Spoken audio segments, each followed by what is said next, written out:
Hi and welcome. My name is Katie and my husband is a welder. This is our truck, and the bed on it used to look pretty good, but then over the years it started fading and turning kind of yellow. So husband said he'd just take it off. And so he built a sweet flatbed because that's what he does at work. So he decided to just build his own. So I didn't get him taking it off with the forklift, so I don't know how many bolts there was. This is gonna be really informative. This isn't like a how-to. This is just more like what he did. It's pretty funny. We've talked about doing a flatbed on this thing for a long time because he's in construction, so it kind of makes sense. And it's really funny because you're gonna buy a car and you don't notice them around town that much, and then say you're looking at like a slug bug or something, then all of a sudden when you're driving all you see is slug bugs around town. That's kind of how it was for me. Like, I've never in my life cared to pay attention to flatbeds, but every time I was driving to a store I'd be like, oh, there's one. What'd that guy do? How'd he do his lights? It was so funny. But you don't realize there's some crazy people do all kinds of custom stuff on there.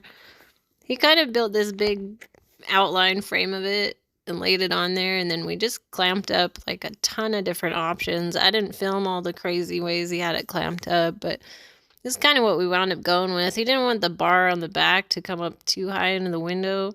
Some of them go above the cab, and we wanted more of like a, I don't know, like a Baja looking style. I don't know what you'd even call it. It's just what we thought looked good on the truck. I kind of liked it following the lines of the door, where the side rails came out. But we just tried a ton of options and then walked back 10 times and thought to ourselves, that looks good. I can't imagine doing this without a forklift. I don't know what the bed weighed before. He did it, like, he didn't even tell me, or I would have run over to the shop, but I missed that part. I was, like, kind of interested to see how that would go, taking that off, but thankfully he gets to use the forklift, or else I don't know what we do. Man, it's crazy driving the truck after having driven it always with the bed on there, and then now with the new flatbed. It's so crazy because the truck is already really tall, and then like, he does just fine. He can back up to trailers just fine, but he drives it every day. And then I got in there and I was backing it up, and man, it's nuts. Like, you can't see anything, like no edge or corner of anything. So to back up, like, you really have to know your truck and kind of guess where it's at. If I'd say anything, maybe make like something stand up on the very back. It's crazy to get used to. He does great though. He drives it every day and he's just fine. Man, I had no idea the lights would be so complicated. If you keep your stock lights and can use those, I would just use those, because we got these cool, they looked awesome, these LED like oval lights, and he couldn't decide if we'd do like just two, or then like the slats diagonal or straight. My favorite was straight up and down, so we did that way. But holy moly, the wiring was insane. Like, it took forever. I learned things I didn't care to learn, and I actually forgot all of them, so you won't find the help with that here. But boy, like, I don't know, what do you call it? Like the relays or something? I don't know how it works, but LEDs are crazy. Apparently every single wire or whatnot needs its own ground out, and then they wound up getting like these crazy, oh, I don't remember if they're called resistors or something like that, but he wound up having to run to AutoZone a couple times, and I don't know, thankfully we had help, so thank you, Russ. We never figured that out. It was crazy. If you don't know somebody, like, you might struggle with those lights. It's weird. LEDs do not work like regular tail lights. That's confusing, so good luck on that part. Yeah, I don't know. I imagine whoever's watching this is probably looking to see how the lights were done. You'd be real mad I didn't do a shot of them when they were all finished and wired, because I wasn't even going to try to explain how they did that. It was complicated.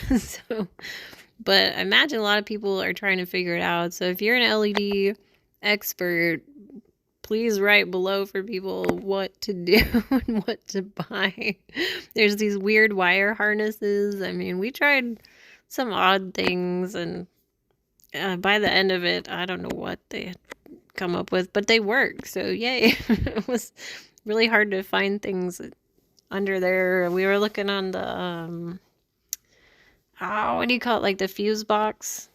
The manual has all the fuses, and there was ones we just couldn't find, and it was weird. Maybe it's just like the year of the truck. This is a GMC, and I don't know, but LEDs were really hard. It was crazy.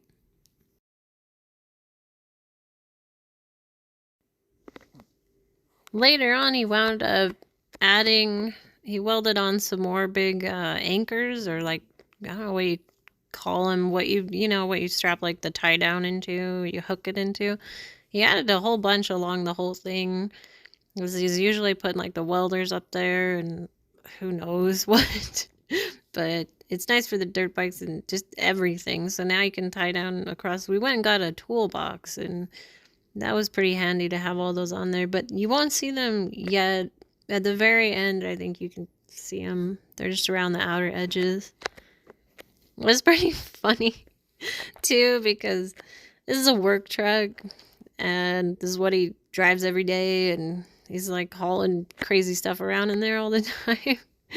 And it's so funny because everybody was like, "Are you gonna get it powder coated?" And no way. Like, even our friend rates at the powder coaters are a lot. So we just rattle canned it, and we're fine with that, because this thing's gonna get scratched so much that it's nicer to just grab spray paint and just touch it up at any time. So, and you know what, so far it's not that bad.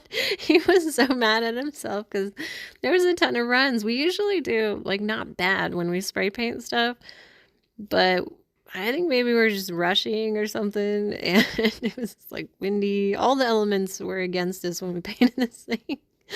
So he was always like, come home and be like, man, look at those runs right there. And honestly, we don't care, because it's not gonna be pretty for forever, because it gets used. So not bad, not bad. I can't remember on the wood what he said it cost. I want to say it was like $100 or about that in wood. Maybe a little more, maybe a little less.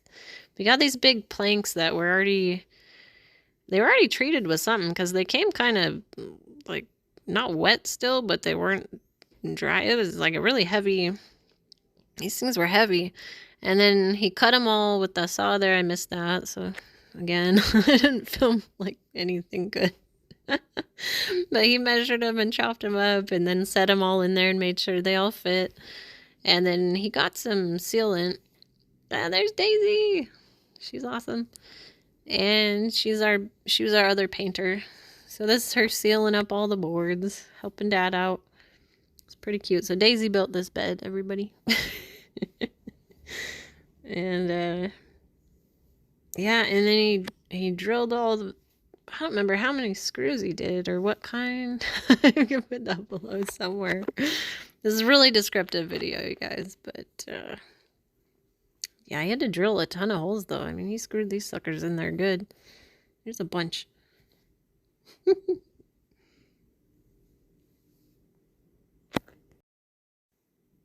He wasn't sure what he wanted to do for a long time about the gas tank and the cap and stuff. So right here, I think, oh, you can't see it right now, but later on it's bungeed for a while. He drove it a few days like that, and then he finally built like a cool plate. You'll see towards the end, it's a little more professional. And the cap can kind of hang there now. It's a fancy pantsy. But the further it got, the better it looked, and we're pretty happy with it. So it's kind of a cool project. It's wild. He wanted to do it forever and finally did it. So there's the bungee cords. Check them out. Yeah, that was the redneck solution at first, and then later on he went and welded up a nice plate. He couldn't think for a while what he wanted to do there. So there's those hooks. There we go. Or not hooks, I don't know what you call them, but that's what he puts the tie downs. Hooks them to. And the lights turned out really cool once everything was all installed. And the trailer light hookup, he had cut all the, you saw the hole drilled out earlier. But it turned out pretty sweet. We love it. It's funny, it does get a lot of people, like, it gets a lot of looks. And on the site, it's funny, a lot of guys will be like, that's pretty sweet. So, did something right. We love it. So, thank you for watching, and have fun with your trucks.